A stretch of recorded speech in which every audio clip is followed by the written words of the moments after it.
Le portrait. Le portrait d'une personnalité qui change le monde à son échelle, c'est tous les jours avec vous, Cyrielle Ariel, et vous avez rencontré pour nous un entrepreneur qui réinvente l'hospitalité. Il s'agit de Cyril Aouizerat.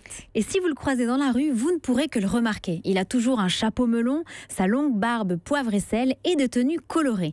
Cyril Aouizerat, 48 ans, est une sorte d'ovni dans l'hôtellerie depuis une dizaine d'années. Issu d'une famille modeste avec un père typographe et une mère au foyer, il grandit avec ses frères et sœurs dans la cité Mirail, une banlieue de Toulouse. Et très jeune, il s'intéresse à la philosophie et c'est là qu'il développe ses aspirations marxistes et ses pulsions mystiques selon ses propres mots. Un univers qu'il retranscrit dans son nouveau concept d'hôtellerie Mob Hotel où règne partage et mixité sociale à l'image de la cité de son enfance. Mob Hotel, c'est vraiment un lieu dans lequel j'ai voulu finalement que les humains, quelle que soit leur origine sociale ou culturelle, puissent partager un moment dans la librairie avec des ouvrages de différentes langues, se retrouvent avec les voisins en train de partager une discussion sur nos potagers que nous gérons donc avec nos voisins sur le toit du bâtiment, que ce soit une discussion avec notre chef avec lequel on a développé donc cette carte 100% bio à travers des coopératives agricoles qui sont finalement des valeurs de partage, d'humanité, qui peuvent paraître utopiques, mais qui sont des valeurs extrêmement réalistes. Et qu'est-ce que ces hôtels ont de plus ?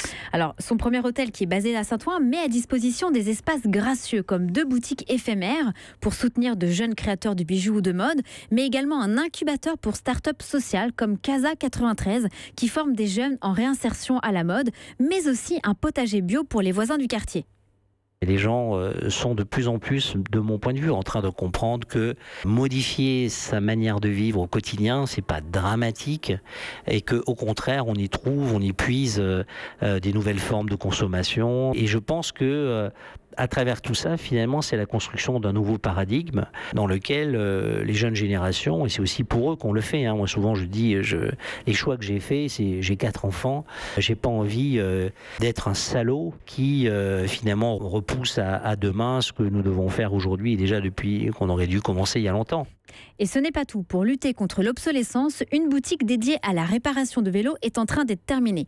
En clair, Cyril Aouizerat a voulu créer ce qu'il appelle sa République rêvée, c'est-à-dire un lieu d'entraide et de bienveillance où tout le monde se parle.